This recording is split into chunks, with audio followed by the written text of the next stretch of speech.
I'm back. My name is Gena Golden. I am your inner coach. I help people slay their test anxiety using holistic methods, using your own mind, your body, and your soul or spirit to help you get better scores and to slay your test anxiety.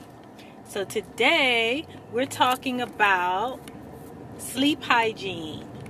Sleep hygiene. Yes, we talk about this all the time with our clients, right? So now I'm going to talk to you about it. What is sleep hygiene? Sleep hygiene is all about getting the proper sleep. And we've heard this over and over from our parents and grandparents and teachers, how important sleep is. We see it on the news, we hear it on the radio and podcasts. We know that sleep is important, yet most of us don't do it. And most of us don't do it correctly, right? I'm sure most of us get sleep. Maybe. Some of us get more sleep than others. Some of you may get a nice 8 hours of sleep. Isn't that lovely? And others of you may get 2 to 4 hours of sleep or 6 to 7 hours of sleep. And some of you may oversleep or have hypersomnia where you might sleep 10, 12, 15, 18 hours of sleep. I used to do that at one point in my life. So, what is good sleep hygiene, right? Hygiene is just taking care of yourself, right? And so sleep hygiene is taking care of your sleeping needs.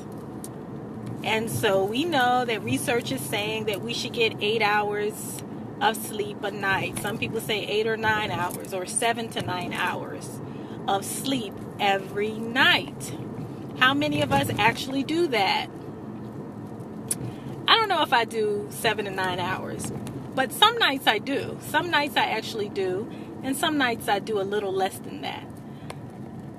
But if we want to operate optimally, we need to be aiming for 8 to 9 hours a night. So what does that have to do with taking a test? What does that have to do with how well you do on a test, right? What does that have to do with anxiety?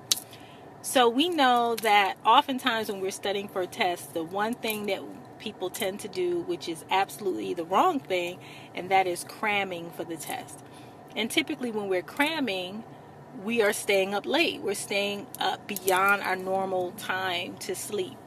Some of us go well into the night, into the wee hours of the morning, and some of us just bypass sleep altogether just to get all that information in, cramming the information in, getting that knowledge.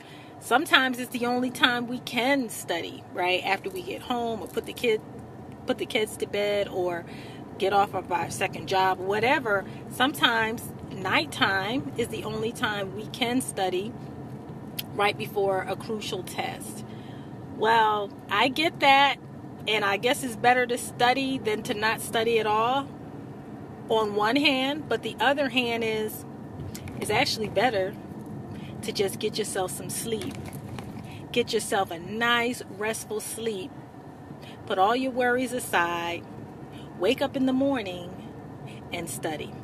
That's actually better than staying up until 1, 2, 3 o'clock in the morning attempting to study and convince yourself that if you do this, you'll maintain and retain all of the information. But we know that it's actually counterintuitive to do that. Your brain actually needs that good night's sleep where you are preparing. Good hygiene, good sleep hygiene is all about preparing for your sleep, not just working until you drop and fall asleep, but setting some time aside to prepare for this beautiful experience called sleep. So maybe gathering all your things for the next day, maybe taking a hot bath or a warm or hot shower, putting on your pajamas, right? Some people like to do sit-ups or something small, not a whole lot of exercise before you go to sleep because that can actually disrupt your sleep. Cutting off the TV, right? Cutting off the lights that are counterintuitive to you sleeping. Is certain shades of blues and oranges that you should not have around your sleep. And just setting the tone. Maybe put some soft music on, or cut off everything, or cut off that hallway light, or something. Like you're actually preparing. You're taking steps to get ready to settle down. And then you allow yourself to sleep for 8 or 9 hours uninterrupted. Right? That's good sleep hygiene.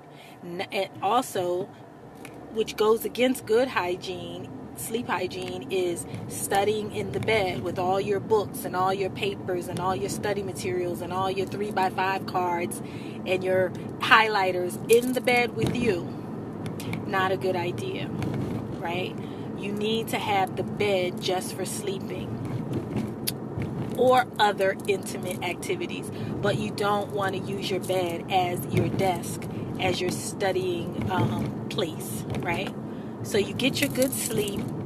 It's okay to study before you go to sleep, right? And if you do that, just study for however amount of time you need to study, and decide, okay, I'm going to stop studying at 9:30 and I'm going to prepare to go to bed between 9:30 and 10, or 9:30 and 10:15, however amount of time it takes you. And then you settle yourself down in that preparation and you lay in the bed and you go to sleep, right? Some people might need a guided imagery, video or audio to help you go to sleep, right? Some of you may need a self-hypnosis audio that I personally make for people to help you go to sleep. Some of you need soft music, like we said before. But whatever it is, just have a ritual around your sleep, especially the night before your big test. You don't want to be up and cramming. You want to get a good night's sleep. You want to prepare things for the next day. Prepare your clothing, prepare your lunch, gather your writing materials, your study guides, your 3x5 cards. Gather all of that the night before. Get your pocketbook or your book bag or your purse ready, right? Iron your clothes ahead of time. Decide what your lunch is going to be, the snacks you're going to bring, of course, healthy snacks. And maybe decide on the breakfast that you're going to have the next morning. So when you wake up, all that stuff is lined up for you. You don't have to think about it. You don't have to stress about it. You don't have to go searching for, what to do.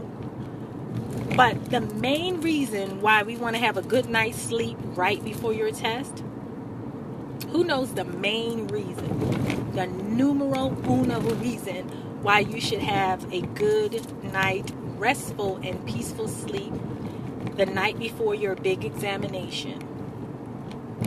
And that is for your brain. Your brain needs a way to rejuvenate and recalibrate. Your brain has to have sleep in order for it to recall information, in order for it to memorize the stuff that you are studying. Sleeping helps to concretize the information. It helps to seal it in your brain. It helps to make it more accessible for you when you need it. So you're doing yourself a favor by sleeping. You're improving the way with which you take the test the next day. You are actually improving your score. So sleep hygiene, the best thing you could do, one of the best things you can do for your brain to help relax it and get it ready for the next day.